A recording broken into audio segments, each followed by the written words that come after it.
ඉතින් අපි දුර බොහෝමයි දරාගෙන අපි අපිවම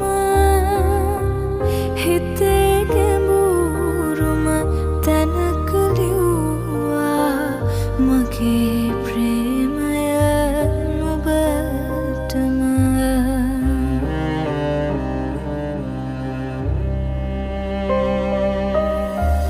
කඩන් වැටෙන පුංචි තරුවක් දෙස බලන් මම හිතන්නම් සසර ගනුදෙනු ඉවර වෙනකම්.